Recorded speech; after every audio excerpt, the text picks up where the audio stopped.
onze billah bismillah inna waliyallahu mbokk yi man la seen mbokk doomu Sénégal julit taalibi Cheikh Ahmadou Bamba Khadim Rasoul maay waxtaan ak yéen si lii nga xam ne jamono yi yëpp dafay xew sunu réew te man noppi si woon si yu bari xëy na ay post la xale yi di def si Facebook bi man nag sama taxawaay si Sénégal si politique ak parti bi nga xam ne na dem la tudd Nouvelle Alliance démocratique du Sénégal mi ngi bokk si coalition CPE coalition pour l'émergence bi bokk si coalition bu mag bi présidentielle Benno Bokk Yaakaar bu ngeen gisee nag ma jël décision wax ak yéen waxtaan bi dinaa ko wax si ñetti langue nag incha allah muy wolof bi nga xam ne moom la ñu nàmp français bi ak anglais fi ñu toll dañu nekk si jamono bu lëndëm bu doy waar muy jamono bi nga xam ne moom la ñu tuddee akiru zaman en 1995 bi may ñëw Sénégal ak côté de ki Cheikh Ahmadou Kara Mbacké Noreyni dafa am tur bu ñu ñëwaale woon muy tudd Allahu wahidun kennal yàlla te Sénégal dafa nekk ci jamono boo xam ne métti na trop tar na waaye il faut tey jii ñu daana ka indi li nga xam ne mooy dëgg gi nga xam ne moo tax ñu wàcc fii ci suuf ndax yàlla subhaanahu wa taala wàccewuñu pour ñu daanaka foo taxul ñu ñëw daf ñu wàcce fii ci suuf pour ñu jaamu ko pour ñu nekk ci li nga xam ne mooy li mu bëgg bàyyi ay tereem jamono bi ñu nag ci Sénégal dafa am yu fa dugg yoo xam ne yàgg na xew ci xëy na ci jamono yàgg na nekk Sénégal waaye dafa nekk jamono boo xam ne il faut ñu leeral mbokk yi jullit yi ne leen ñun melunu noonu du Sénégalais yëpp du France yëpp a nekk góor jigéen wala lesbienne non du France gi yëpp wala États-Unis ñoo nekk góor jigéen wala lesbienne déedéet góor jigéen yàgg na am Sénégal yàgg nañ leen gis ñuy togg ngénte wala ñu nekk ci dëj mais ci sutura ñu nekk ko ci sutura waaw nekk ci seen kër wala seen néeg def lu leen neex kooku seen bopp la mais di koy fësal ci télévision yi di koy fësal ci série yi ñuy seetaan suñu kër xooleen acteurs yi souvent ñuy jouer ay série message yi leen di yónnee di koy fësal ci scène bi ci musique bi ci lépp pour jeunesse bi war ko nangu loolu moo tax tey ma jël suma responsabilité war a waxtaan ak ñi nga xam ne bu doon benn nit la sax dinañ dégg sama wax doy na ma sëkk waaw bu doon benn nit la déglu ma tey rek doy na ma sëkk ndax sama devoir danaa ko def te yàlla xam na ni lu ma ñor la parce que ñàkk naa tëdd nelaw ndax loolu suñu demee tey ba benn nit tudd Ousmane Tounkara nekk goro suma xarit El Hadj Ndaw te ñuy faral di daje ci rajo sunu Afrique génne liste ba siy tudd Mimi Touré wala Racine Sy ni borom ñaari tur lañu te ñooñu ne tekk ba léegi sama xel tey na nee naa nag Mimi Touré na wax weddi liñ koy jiin Racine Sy na weddi liñ ko jiin buñ ko deful ñook askan wi la te wóor na yàlla subhaanahu wa taala nii réew mi Cheikh Ahmadou Bamba Khadim Rasoul nekk ala kuli alin ku fa bëgg a indi lu dul noonu ku fa bëgg a dundal Sénégalais yi leneen lu dul dëgg sa kaw lay tuuru te diñ ko gis jàmm dinañ ko am te li ñu war a dund esprit bi ñu war a dund esprit bambiste bi ñu war a dund dinañ ko dund Sénégal ala kuli alin te kenn mënu ko dindi dafa am lu muy xaar rek te li muy xaar léegi mu ñëw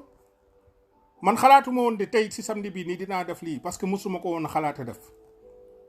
waaye sunu borom moo lay inspiré wax ak ñi nga xam ne war nañ wax ak ñoom te Sénégal am na lu ñu tal lekk gi doyul naan gi doyul ah robinet yaa ngi tëj courant yaa ngi coupé xale yi seen xel stress bi taxul sax ñu teel jàng nga xool mbay mi ñi bayoon daaw jaay seen gerte tëleen ba léegi faj mi problème mu faju nekk lu jafe dama koy dund ndax dama am njaboot Sénégal des fois ñu woo la ne la problème ordonnance wala hôpital boo yorewul liquidité mënunoo faju te loolu ban système la àdduna boo xam ne boo amul liquidité mënoo dem faju kenn du la faj ñii dee ci hôpital yi ñii dee ci àll bi ndax piste de production yi ndax yoon yi baaxuñu oto du fa àgg ak nawet bi di jub yooyu yëpp ñu bëgg ñu ko booleel indil ñu coow loo xam ne kenn xamul fu mu jógee ndax bëgg naqsal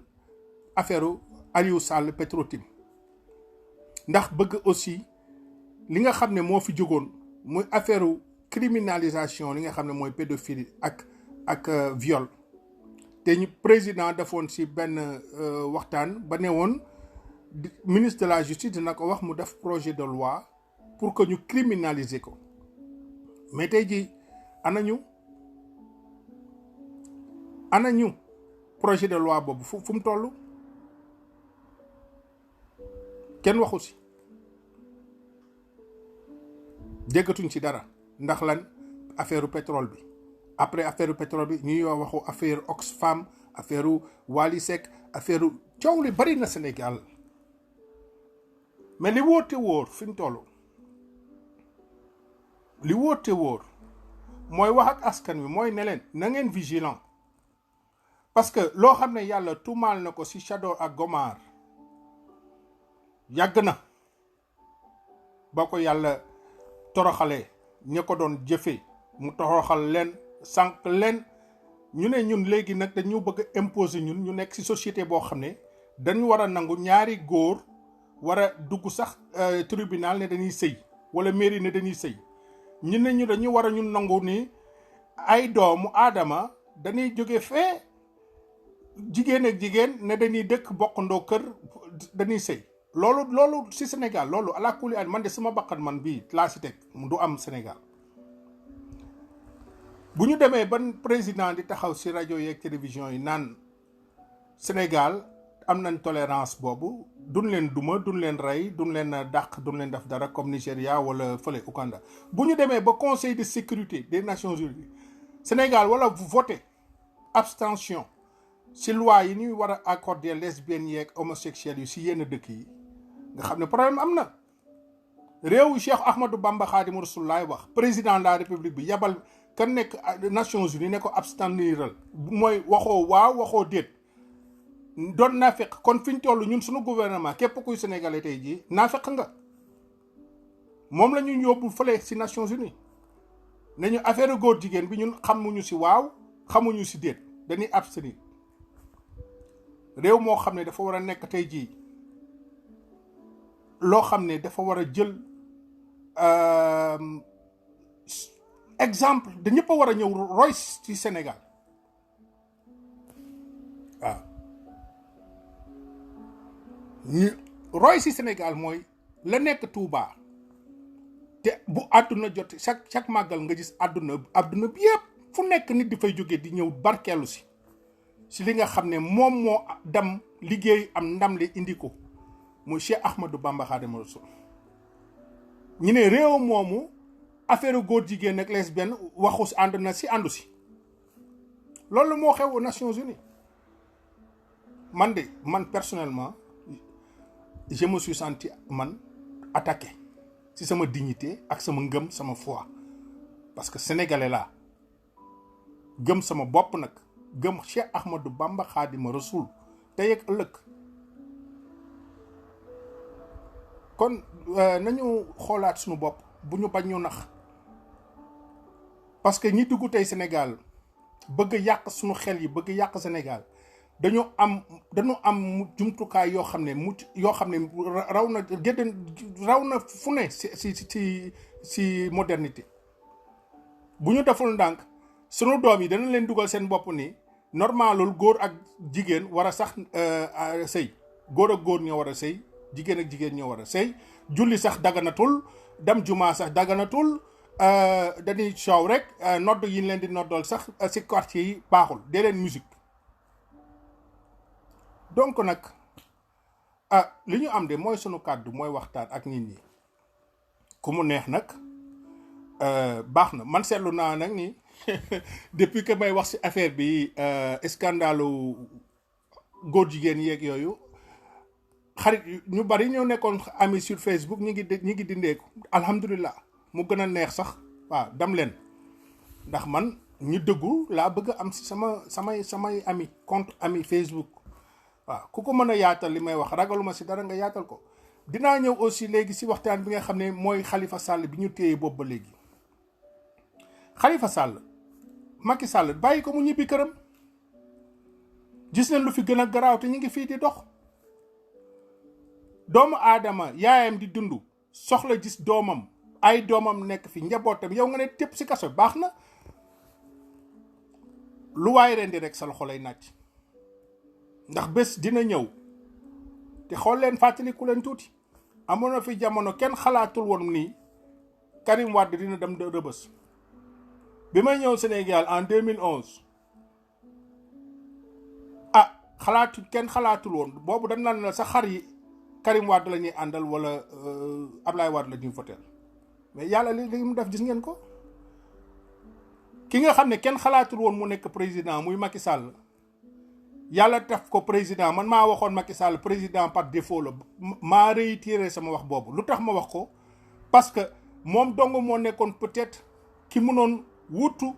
tey jii daanaka Abdoulaye Wade ndax doom la woon Abdoulaye Wade dénk ko lu ne waaw Abdoulaye Wade dénkoon ko lu ne yow da ngay xool nit teg la directeur jëlee la directeur def la ministre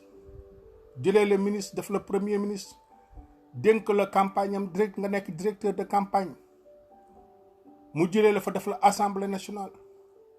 nga ne tey jii nekk nga président ba waxtu wi tey jii doo tuddanteeg ki la defal loolu yépp muy Abdoulaye Wade da nga koy tongoo da nga koy jéem a toroxal billaay am na ñu dul torox ñu teewooti si nga jël Cheikh Béthio Thioune ne da nga koy toroxal gis nga li yàlla def yàlla na la sama xarit kenn du ko toroxal jël ko yóbbu ko àjjana firdawsi yow nag nga des ak say coow oto buy lakk ak coow lu kenn xamul lu fu musuta xew si Sénégal président musuñ la ko waxee loolu mais Macky on t'aime bien de parce que man de personnellement dama foogoon ni li Thomas Sankara nekkoon doon représenté moom ngay ñëw indil ñu wax dëgg yàlla defoon naa ni Thomas Sankara li mu doon représenté si Afrique man Macky Sall loolu lay représenté loolu laa foogoon mais nag c'est dommage li ñu dese nag mooy di àpp sunu naqar ak lu ñu neex lépp di xaar yàlla nag moom nelawul du ñu seetaan jëfee li nga xam ne moo doon li nga xam ne moom la ñu sunu conscience permettre moo doon ak ngor moo taxoon ñu ànd ak Macky Sall ba deuxième mandat mu am ko ñu foog ni deuxième mandat bi dina toppatoo problème mu sénégalais yi pas di jàppati di tëj Guy Marius Sagna lu muy def kaso mais li mu wax réalité la dafa am ku jekku Sénégal boo feebaree yaa ngi faju bitim réew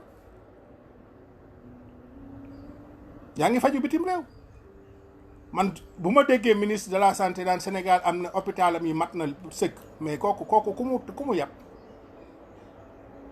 mu yàpp du dëgg du yoon nax nit ñi nekk ci rajo yi télévision yi jàpp ni sénégalais yi ñoom ay xar lañu ay dof lañu jàpp doomu jàmbur ku am njabootam man xam naa Guy Marius Sagna ñëw na seet si ma sama kër Malika ànd ak Malick Noël Seck ak sama secrétaire général adjoint parti seet si nañ ma Malika xale bu yaru bu bëgg boppam bi ma déggee nit jàpp nañ ko mais dama neexuma parce que kaso neexul kenn jàpp doomu jàmbur tëj ne pour lan parce que dafa wax mais tout le monde a le droit de parler lu jëm si sunu réew si lu ñu jaaxal loolu mooy démocratie mais saagawuñ la waxuñ la lu bon nit dem na bitim réew faju di am na moyen faju ji parce que si nguur gi la bokk leneen nga ne jàpp tëj kaso wala leneen da wax bokk man dégguma leneen de en tout cas réew mi jaxasoo na te ñi si war a wax war nañ ci jóg wax si muy kilifa yi nga xam ne mooy sunu kilifa diine yi waruñu nangu est-ce que kilifa diine yi xam nañ ni Sénégal Nations Unies bi ñuy wax loi bi si homosexuels yi ak lesbiennes yi Sénégal dafa abstenir est-ce que xam nañ ko il faut que ma leer de parce que gaw ma ni xam nañ ko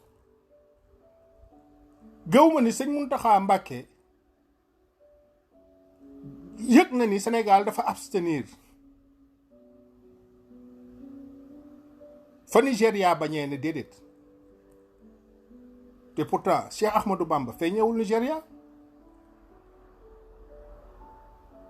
réfléchir leen bu baax te fiñ tollu ngeen xam benn mbir tubaab yu bari léegi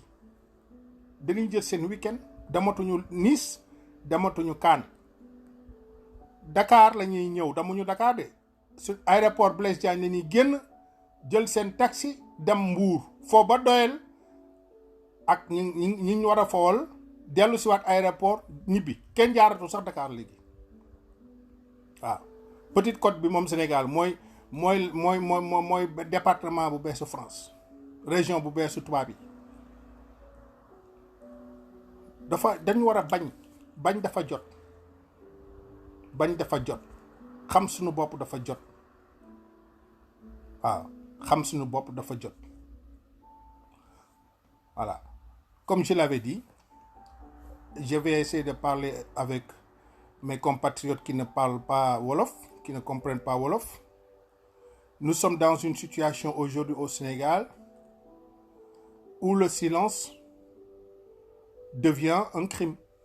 On ne peut pas garder le silence par rapport à tout ce qui se passe. Car on veut nous imposer aujourd'hui un mode de vie satanique qui a été banni depuis Chador et Gomar par le Tout-Puissant Allah Subhanahu wa Ta'ala. Il est temps aujourd'hui que nous, Sénégalais, nous puissions savoir quel est le danger qui est en face de nous. Des lobbies sont en train de vouloir nous imposer une nouvelle forme de vie, de société, que notre religion, notre foi a banni depuis Chador et Gomar. C'est-à-dire l'homosexualité, le lesbianisme, la bisexualité ou la transsexualité, je crois. Il faut savoir que le Sénégal s'est abstenu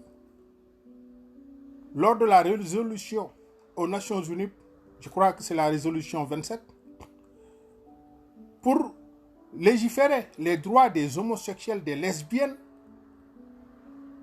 des transsexuels, des bisexuels. Le Sénégal s'est abstenu, alors que le Nigeria a dit non. L'Arabie Saoudite a dit non. Et ce sont nos partenaires musulmans. Au Sénégal, aujourd'hui, nous sommes complices, passifs peut-être, de ces dérives. En 1995, quand j'étais venu au Sénégal en compagnie de Cheikh Ahmadou Kara Mbacké, on est venu avec le nom d'Allah Subhanahu wa Ta'ala qui veut dire Allah Waïdoun, l'unicité d'Allah Subhanahu wa Ta'ala. Je ne peux pas me taire aujourd'hui, car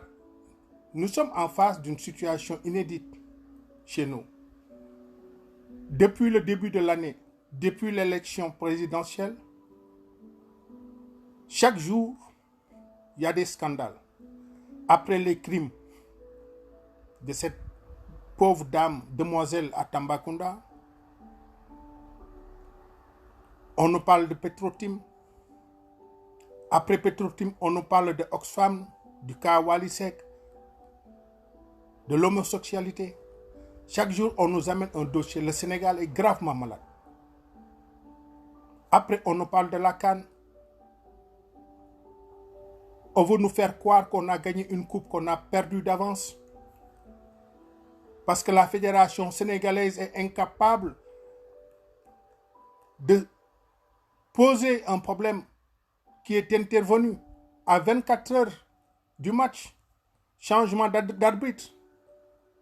Parce que la fédération sénégalaise ne voyait pas de danger sur ça. Alors que quand on est leader, on est dirigeant, on se lève tôt. Alors, il est temps, nous Sénégalais, de savoir que ce président de la République qu'on a élu massivement n'est pas actuellement en train de défendre les intérêts du Sénégal.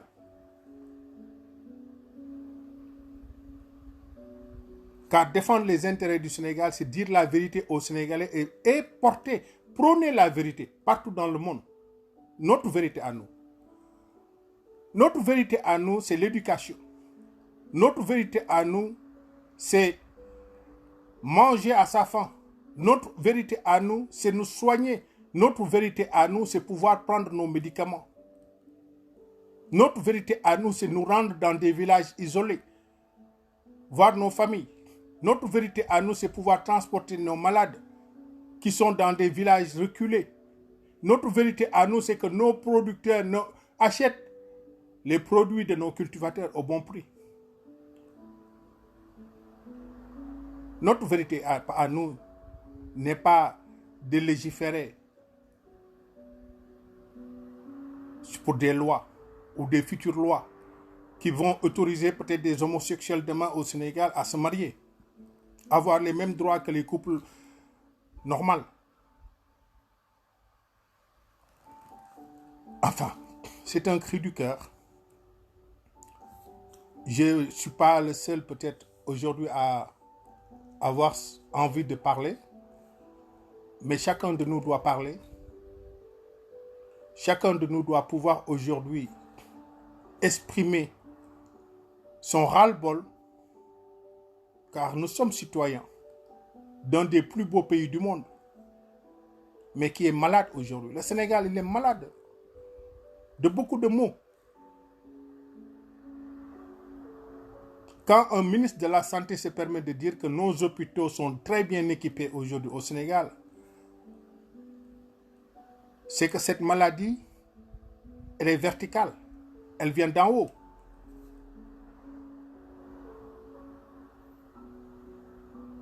De grâce, réfléchissons. Allah subhanahu wa ta'ala, il a dit, il s'adresse aux intelligents. Parce qu'on a le pétrole aujourd'hui, on a le gaz aujourd'hui. L'Occident veut s'approprier de ça en nous donnant le plus mauvais de lui-même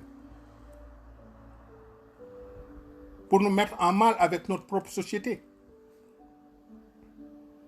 Demain, il suffit que des gens se lèvent pour dire non au projet d'homosexualisation du Sénégal. D'autres se lèveront pour dire ah, où est la démocratie? La liberté des uns s'arrête où commence celle des autres.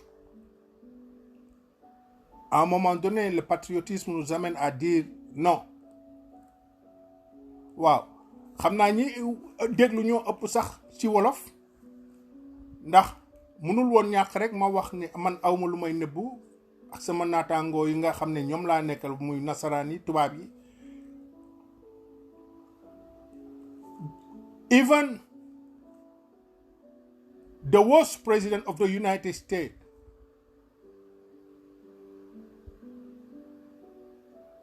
did not agree about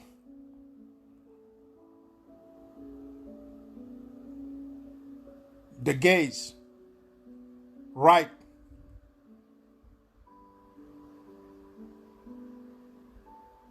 to become couple, to get married. No way, he said. Marriage is between male and female to procreate.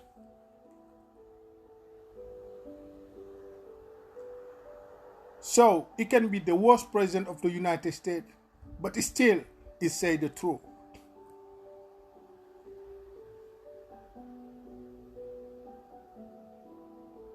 kon nag mbokk yi ñun li ñu am ñun moom ko suñ ko xeexalul suñu bopp suñ ko ñefeelul suñu bopp keneen duñu ko defal du américain bi du français bi au contraire nootaat ñu ci lañ taxaw tànku nootaat ñu pour suñu pétrole bi ak suñu gaz bi ñun nag ñoo war a jóg taxaw man suma xel dal na parce que xam naa yàlla subhanahu wa taala du ñu seetaan maa ngi leen di souhaiter un excellent week-end ku mën a déglu nag rajo bi sunu Afrique bu guddee nga déglu ñu à partir de 22h heure de New York ba incha allah 5h du matin ak sama frère El Hadj Ndaw WPAT 9:30 AM